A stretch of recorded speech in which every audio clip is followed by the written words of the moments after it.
back. Oh my God, who were those two handsome gentlemen sitting out there at that table? Did you see them at the beginning of that video? I think I know them, Chef. They were very manly.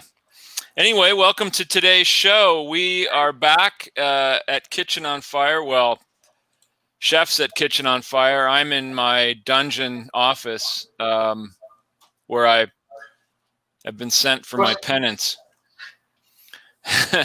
We are several blocks apart, although you wouldn't know it by looking at the screen. True. We're going to talk pastry today. We're going to talk pastry. We're going to talk flour. And, you know, the weather's turning cold. And for a lot of people, that means baking. It means heartier foods. It means pastry. And I think having a good pastry dough around, knowing how to make a pastry dough, it's very quick. It's very easy. It's one of those things that it just takes practice. If you do it a lot, you get really good at it really fast. I've known people that wanted. Right. It's not very difficult. I've known people that wanted to get good at baking pies, and they just decided that for several weeks, every day they were going to bake a pie, and they did it. And by the end, they were, you know, they had mastered it. It's just one of those things. But having a pie crust around is great because you can use it for all kinds of things. It doesn't have to be for pies and tarts. It can be you can wrap meat in it. You can cover a little pot pie with your leftover turkey or chicken, or there's all kinds of stuff to do with pastry dough. And we're going to show you how to make a simple, good. Chef, hold on, because you talk about pastry dough, which is a type of dough. You talk about flour in general, huh? Yeah, let's talk about flour first. Well, no, let's talk about flour after. I want to make sure I get my dough going because I want to make a dough. And you were talking pastry dough. It could be pastry. It could be also savory because I'm just going to make a dough that could be used for a mushroom galette or an apple galette, whatever. Right. Yeah, some people like to make their if they're making a pie or a tart, they like to make the dough a little sweet. I don't think it's really necessary, but sometimes I put a little sugar in. Right. Okay. So yeah, I put a little sugar in. The sugar, what it does in dough, and it's important, it brings you a little moisture, which is kind of crucial here, and structure also. The sugar is a structure, so it helps a lot.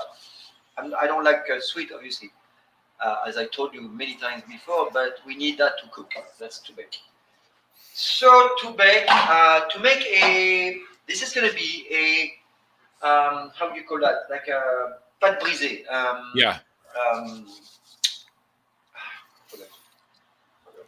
It's sort of a basic pie dough. It's a basic. It's a pie dough, right? It's a pie dough, and we're going to put a bunch of stuff. So butter, flour, obviously, and cream, sour cream.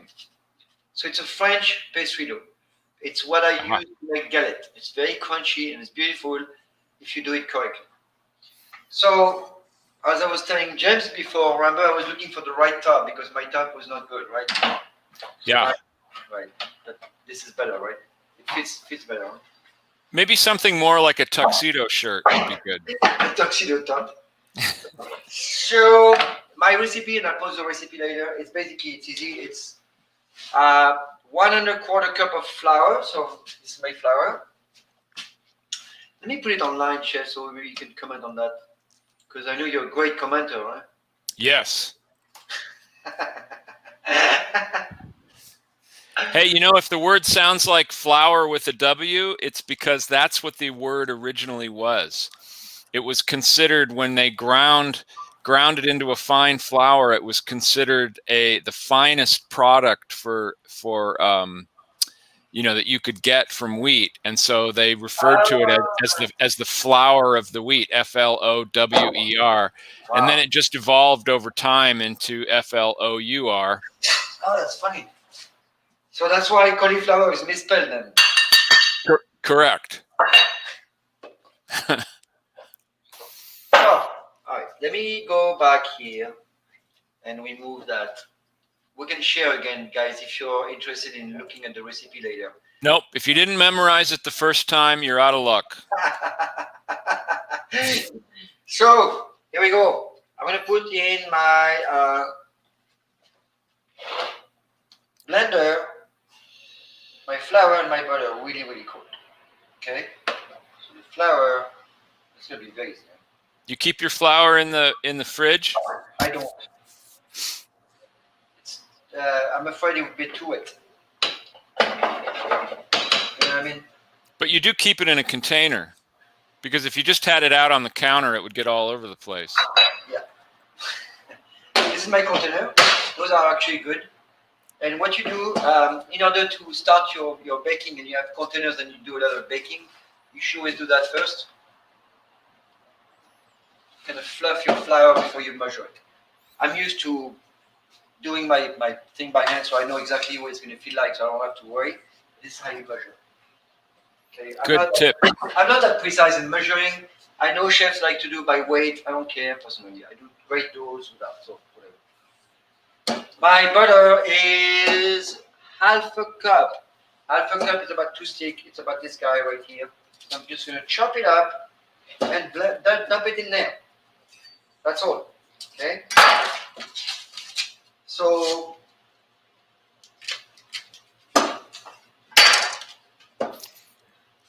now, yes, you could do this by hand, yes. but pastry is one of those things that doesn't really suffer from being done in a food processor, as long as you do it carefully. Actually, I should have shown them the tool I have, the butter cutter. You know that tool? It's called a fork. No, the tool that I have. The fork works, right? Yeah, I know what you mean, though. It's like a half moon shape, and it's Yeah, got wires I have one. for blending in the butter. Okay. Yeah, I sometimes use my fingers, but you just have to be careful because you don't want to get it too warm. You don't want to warm up the pastry. You want to keep it cold. Yeah, exactly. And I'm going to put I'm going to get my sour cream, which you guys, as you can see, I'm not really ready today. Oh my God. My mise en place is not great, chef. I'm sorry. We're going to get a bad Yelp review. Oh my God. You can also use egg in a pot brisée. You can use a single egg. That'll help bind it together and gives it a nice texture. Helps it be crispy and flaky. So wheat, you might be interested to know, is the second oldest cultivated cereal grain after barley. Barley is the oldest. Wheat is the second oldest. And wheat has actually surpassed rice now as the most widely cultivated cereal. However, there's a caveat to that.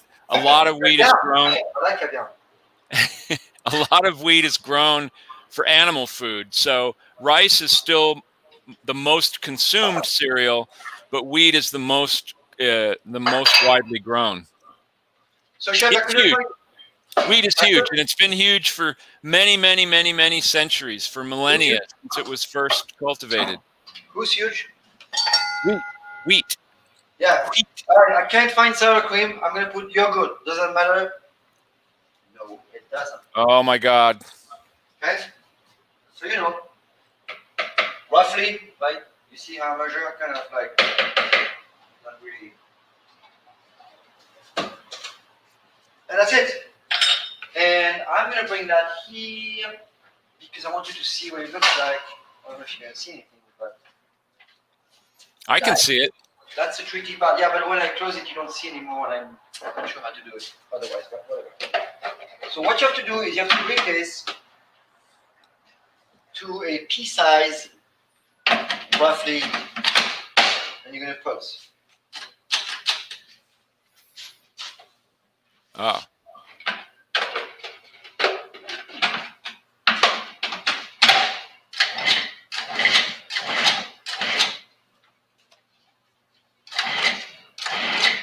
Pulsing is important because you don't want to just turn the food processor on and let it go, because it's just going to get too hot. It's going to heat everything in there by the friction. So it's not quite ready, but I could go actually. You see my pieces of butter? Can you see them? Yeah. They're kind of like, I think that's great. Yep. Right. So I'm going to give 1 or 2 more pulses just to break those guys, and I'm going to add my water, and basically my dough is done. Pretty cool, huh? So now I have a lot of little pebbles. Nice. All right. Beautiful. Now I'm going to add my water. And now I'm going to pulse really gently because you don't want to make a dough. You don't want to kind of like make bread dough. You want to make pastry dough. Yeah, you're not making bread. You want to make a nice flaky pastry. I'm gonna put a And the little water is key because it's going to steam when the pie dough is in the oven, and that's going to sort of expand the butter, and it's going to make those flaky different layers of crust, which are so Chef, delicious. I'm going to show you something. I want you to see, and hopefully you can see what's going on this camera. No, you can't. Okay. So you see the dough is being made. Very nice. And the dough is being made. I have put 1 tablespoon of water, and you can see it's kind of getting together, right? It looks like cottage cheese now. Yeah, right. So I'm going to put a drop more. Like a teaspoon, maybe. Okay, now I'm going to finish by hand. See, if I go too much, I'm going to break it. No, don't put your hand in there. Oh, you're going to take it out first. Good. So, perfect. How do I know? It feels like done. It's pretty easy, huh? Yeah. I know, guys. Even I could do that. I'm telling you, this is it. It's pretty good, huh? And that dough, that recipe is one of the best crunchy dough you can find. It's beautiful, beautiful dough. I've done it many times, and it's so crunchy, just like puff pastry, but you know. And now all I need to do here,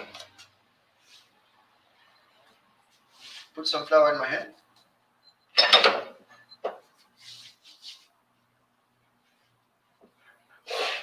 I guess you can see here. Okay, and look what I do. I just put it together. That's all. Okay. No folding, absolutely no folding. You can't go like this and start folding like you do. No way, no way. Yeah, you're not making bread. Right, you're gonna make it way too tight, okay? And all I need to do is just put it together. Make sure it's together, you see? Mm-hmm. It won't work. Alright. At this point, I'm not gonna handle it too much. I need to go in the fridge now. So I'm gonna put some more flour just so it doesn't.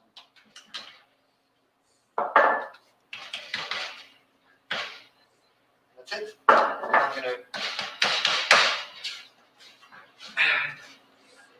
Okay, and this one I'm gonna split it in 2 because that's 2 doughs. You know, I can make 2 pies with that. Pretty cool. Huh? Very nice. And look at this beautiful. Awesome. That's it. That is it. The next thing you do is this. Get a saran wrap. That was pretty fast, huh, chef? That's the beauty of it. Yeah. You could do this. You could come home from work and decide you want to have a savory pie for dinner. Look at this. Next one.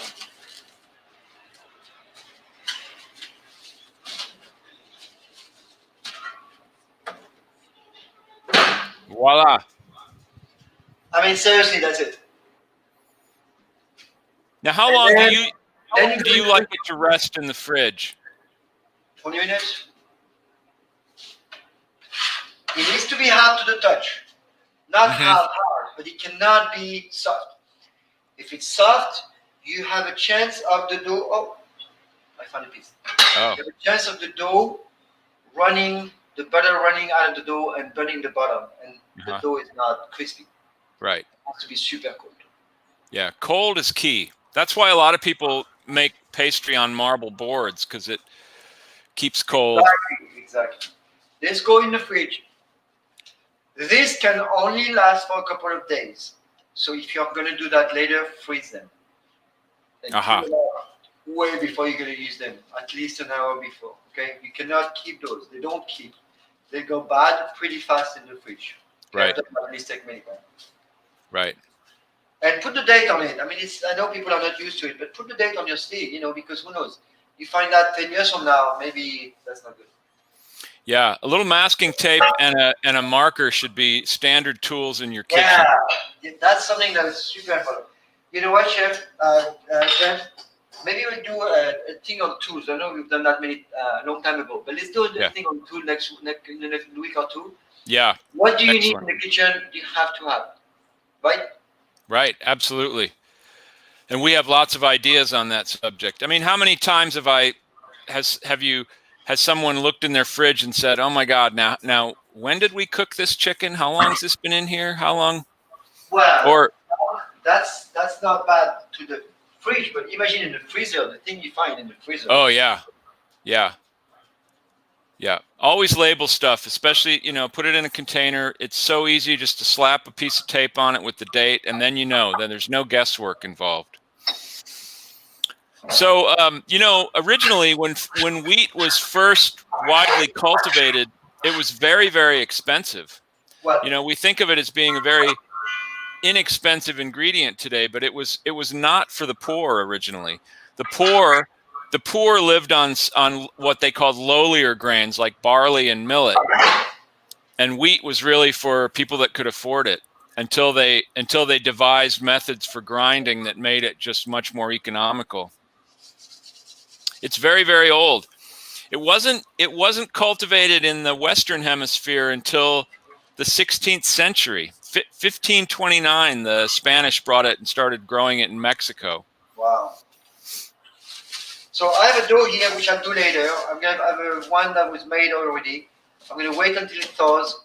I'm going to shape it so you can see what a galette looks like. It's really easy. Yeah. So in about 5-10 minutes, we'll do that shit. I think that rolling out the pastry is much more difficult, takes much more practice than actually making the dough. That's the part that I always struggled with. And let's say I have some mushroom left over, which I do. What I do is I chop them roughly.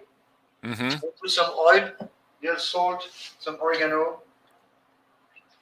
Go in your oven for 10-15 minutes, and that's going to be my stuffing for the galette. It's good, huh? Yeah, very cool. Is that just mushrooms? Yeah. Mushroom, oregano. I'm going to put a bunch of oregano because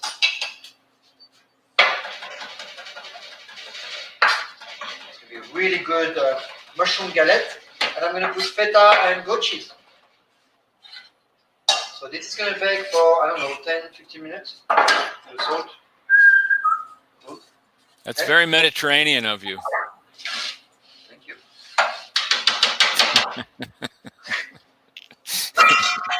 And that's it, boom, oven. You see how I cook, guys? Easy, boom, fast, fast, fast. Always awesome food. I don't need complicated stuff.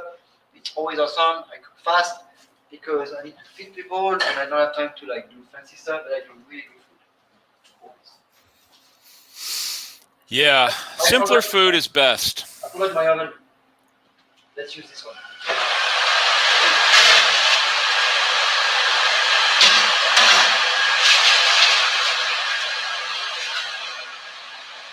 Wow.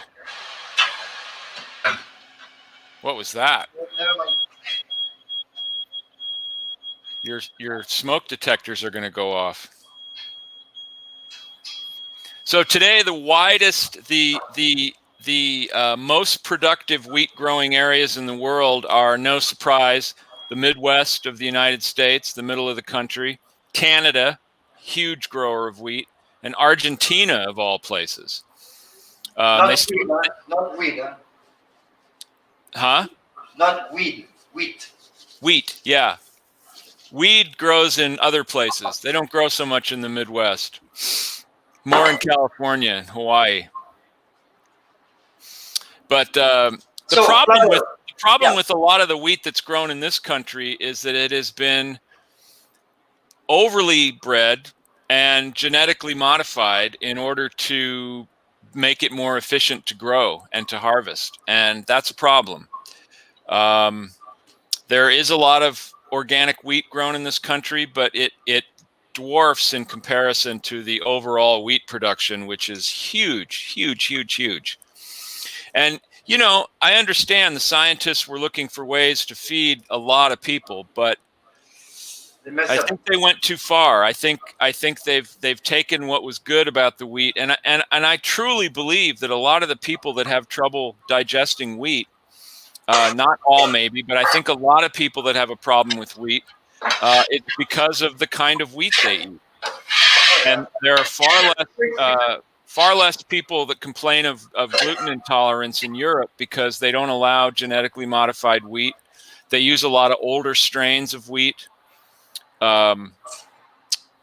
So I think it's a big factor, and I don't want to diss American food production, but it's a problem. Let's talk about the different flours, though. People, you know, because I do a lot of classes with dough. I have cookies, pastry dough, bechamel, all this stuff. You know, the thing is, you have to use good flour. You can't buy that. I'm sorry to say, but that gold flour, that is not good. It's cheap, like cheap stuff. Don't buy cheap stuff. This is what can make you sick eventually. So we need to stop with the cheap stuff. I'm not saying you should. You know, Chef King Arthur. That's a great flour, right? It's not like King Arthur's really good. There's some other smaller brands that are good. There are organic flours out there. There's a lot of flour. I mean, you don't need to spend tons of money. No. But seriously, don't buy that cheap stuff. Don't buy that gold. I can't believe people do that. Well, and that's the thing. Even the really, really good flours, we're still not talking about that much money. It's not that much more than buying the cheap stuff. I buy really good flour, obviously. I buy Justo's. Justo's a really good local supplier. They're up near Sacramento. Right, so they moved from Italy, right? Or they didn't move. They opened a branch.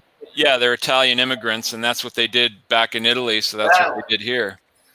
Great flour, Justo's. You can find it anywhere. It's not, you know, crazy expensive, but not big. Bob Bread Meal. You have King Arthur, like we said before. It's a good one. They're good people, not expensive, and it's good stuff. So, you know, that's my thing. And also Costco has great flour. If you want to go to Costco, go there. Wherever you can go, buy good stuff. Costco has a really amazing flour, actually. I've used that 10 years ago, and I think it's the same one. It's the artisan organic. That was pretty amazing dough, flour. Whoa. And you can tell the difference. The difference is, oh my God, those cookies. Oh, you know, you can actually tell the difference, really. Yeah. Good butter, good, The important thing to remember here too is that the more you buy those kinds of products, the more of that kind of wheat is going to be grown, because if there's a demand, they'll grow it. And if you only buy cheap, crappy flour, that's what they're going to continue to grow. Same is true for butter. You know, buy good butter, buy good full fat European style butter. Right? It goes in your body. So what else you and especially with dairy products, because you're talking about a product that comes out of an animal and then goes into you. So don't you want that to be of the highest quality that you can possibly get? Isn't it called sex?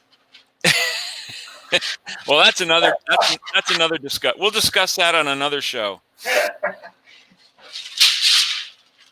But we've got some good butter available here. I like Strauss butter. They make an organic butter. I really like this butter that I get from Ireland. The Kerrygold butter is absolutely delicious. Oh my God, that's crazy. And there are others too, but again, we're not talking about that much money. It's more, but it's not that much more. It's not. Yes, exactly. It's only a little more. And now everything is important. Everything's important. Everything is important. Wine, your bread. You need to really pay attention to your spending and really get the best stuff possible. Speaking of that. Time for a commercial break. Oh my God, this is out. So this is something we've been working on, I told you already, for about 8 years. It's finally out and it's really good. Did you try it, Chef? Yeah, it's delicious. It's really delicious. I put mine in a glass because I'm more cultured than you are, but Are you fermented? yes, I am fermented. You're way more cultured, yeah. I get fermented nightly. So this is a drink that we made at Kitchen Empire, me and a couple of people. It's loaded with stuff. It's expensive to make, whatever. In there's all kind of things. There's of course hibiscus. There is turmeric, ginger, oregano, thyme, ashwagandha, licorice. I have matcha tea, clove, black pepper, and chilies. And I may have forgotten a couple of things. But the idea, this is a very, very potent tea for immune. It's a kefir water, so it's a probiotic with all the nutrients from the tea. So I make them separate and then I mix it. It's not a kombucha. It's much more. It's not vinegary and weird the flavor. I love kombucha, but some people they feel a little too much. This is very smooth. This is a kefir water, which is really amazing probiotic. Way more strands of bacteria, many different ones, and all the adaptogens in there. The ashwagandha, the licorice, the thyme, the oregano, all this stuff that's for your chest and your immune system. And those are really amazing. Okay, so I just came out with that, and I'm just trying to sell those at the kitchen. Not distributed yet. It's really delicious. It's also, there's a sweetness to it, but there's no sweetener in it, is it? It's just the combination of all those things. It kind of has a sweet, fresh flavor to it. It's a residue. So what you do is you take your kefir and you have to feed it sugar. You eat the sugar and then produce that gas and those yeast. That's what the kefir is. So it's really for boosting your immune system and just kind of overall wellness. Oh yeah, this is a very strong booster because I put so many things in there. I've done it for 8 years. This is what I used to give my staff, by the way, not in a nice bottle, but I used to give my staff so they don't get sick every winter. I made a tea, not kefir. All I've done for the bottles, I have added the kefir because I think probiotic would be a benefit anyways.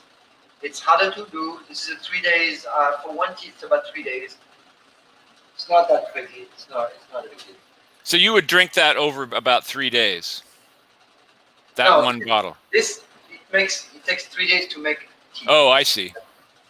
Would you drink a bottle a day? Yeah. Oh, yeah. But you didn't give it to your staff in bottles. What'd you do? Give them injections when they came in the morning? I made those big. Actually, I had this thing going. And my students, they used to come and take some home. I would give to everybody. I had a couple of doctors that used to come and pick it up all the time. Oh, no kidding. It's good. This is traditional medicine. I didn't invent anything. You have to remember, every time I talk about this, I studied that. I studied biochemistry. But really, there's no new stuff in it. Nothing is new in this. Nothing. It's old. It's an ancient recipe I got from France, from a robouteux. So that's the thyme and the oregano. And I added stuff like ginger, which we don't have in France, or not as much. I added turmeric. I added ashwagandha, which was not in the European panacea. You know what I mean? Stuff like that. Mm-hmm. And the chili. There was no chili either. I added some chili. It's not spicy. It's just now you have a complete. Anyway, I don't want to take all the time to talk about it. It's really fun. Well, Hippocrates, who's considered the father of medicine, father of doctors, he was famous for saying that you should look for your medicine in the soup pot.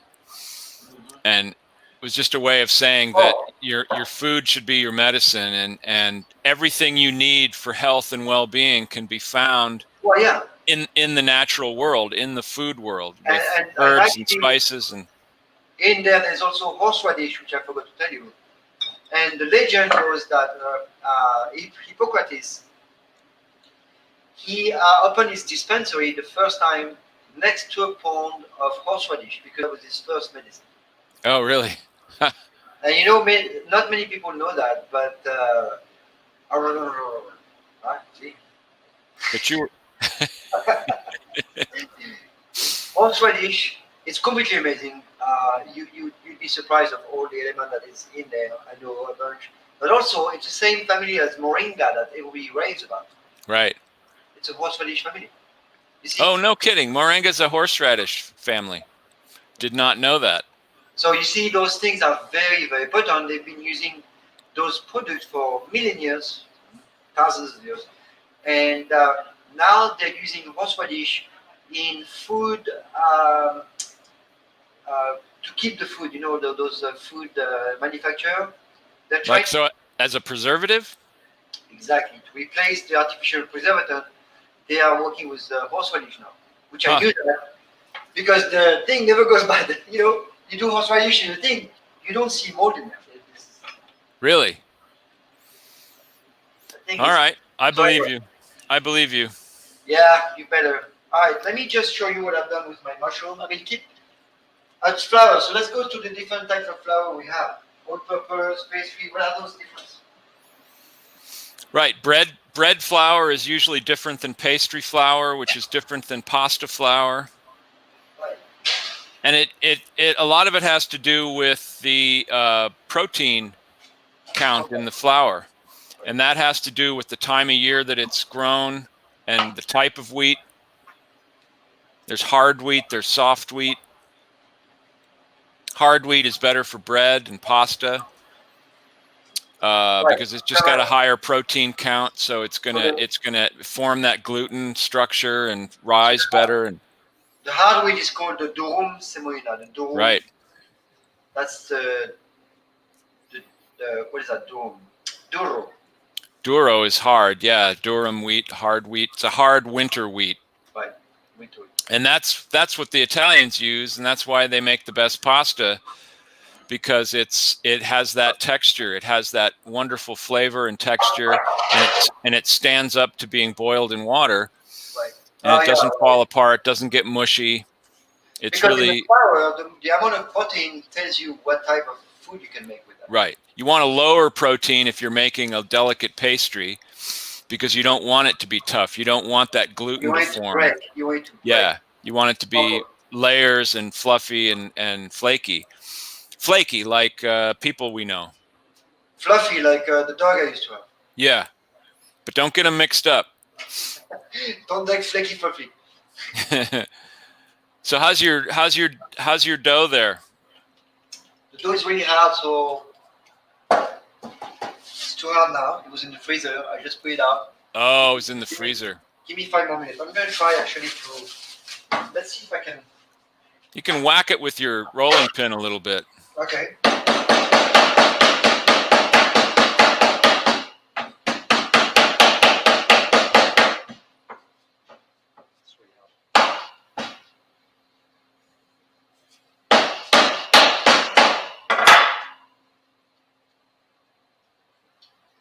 Yeah, I can tell that's too hard to roll out.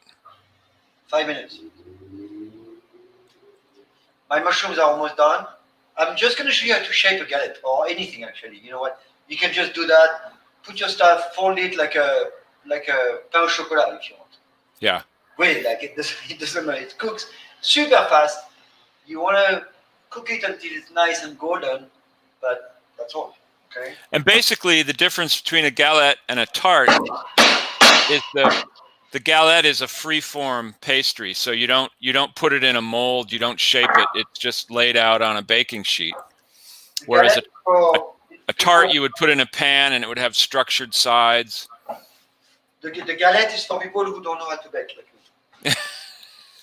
It's for people that don't have a tart pan, is what it is. Yeah. Oh, it's coming. It's coming.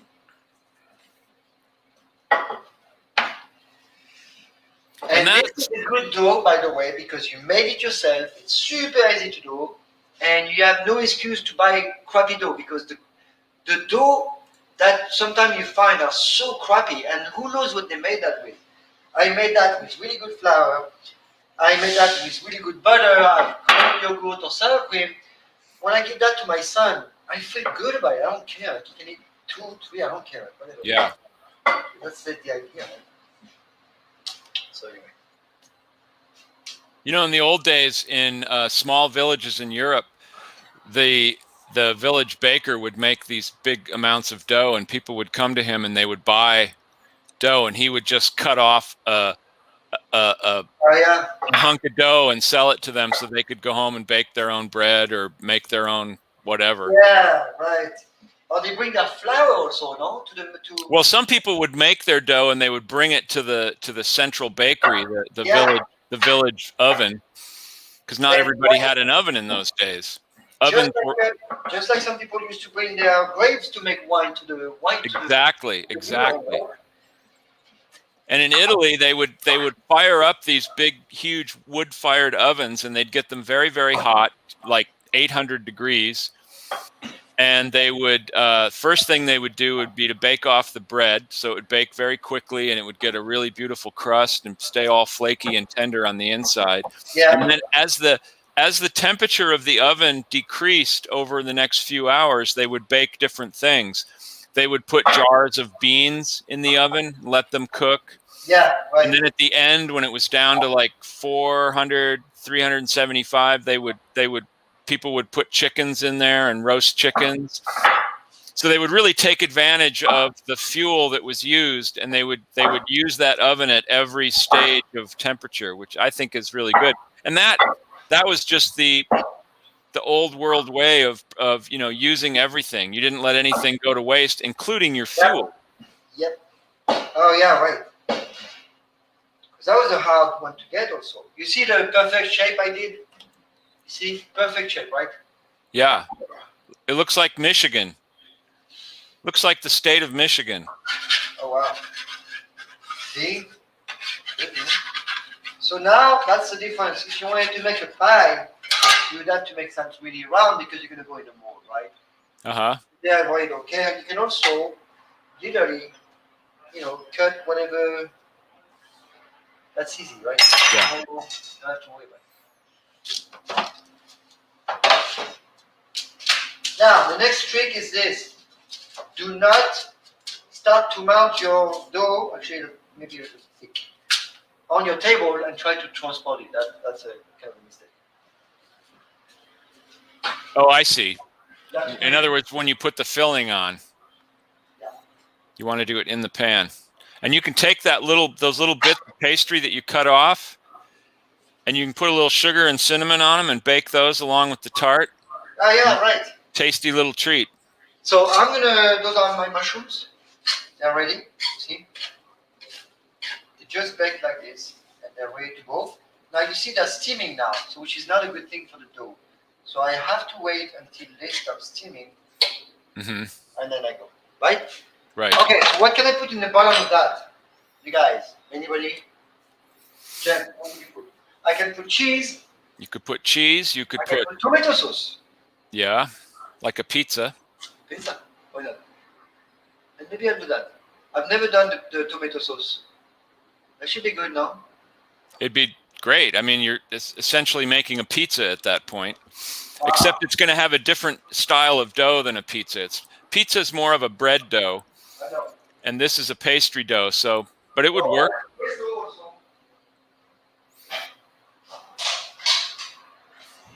You know what? I'm going to put a garlic pesto. Ah, there you go. And then you're going to put the cheese on top. You're going to crumble feta and goat cheese on top, right? Yep. So I have this really good pesto I made with a lot of garlic. I'm going to use it.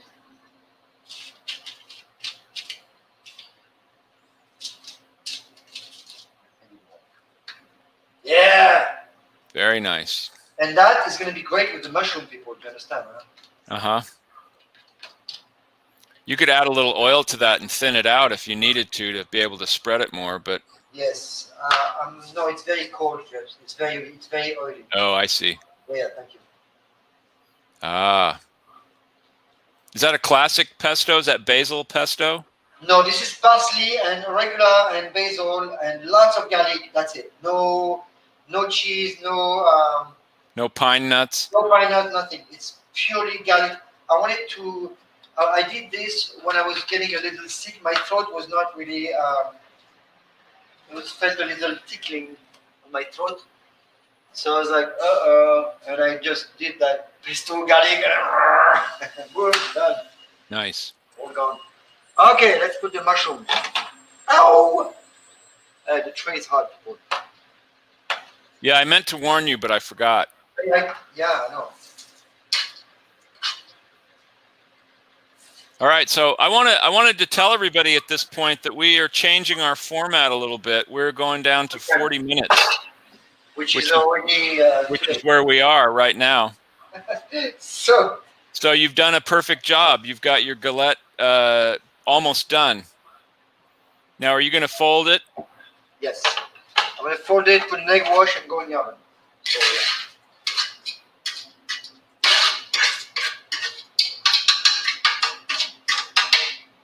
Great.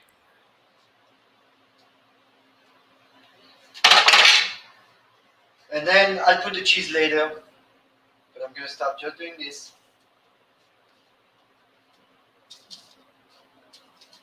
So no tart pan required, no special equipment. All you need is a baking sheet. And I'm gonna brush with an egg. Right. And go in the oven for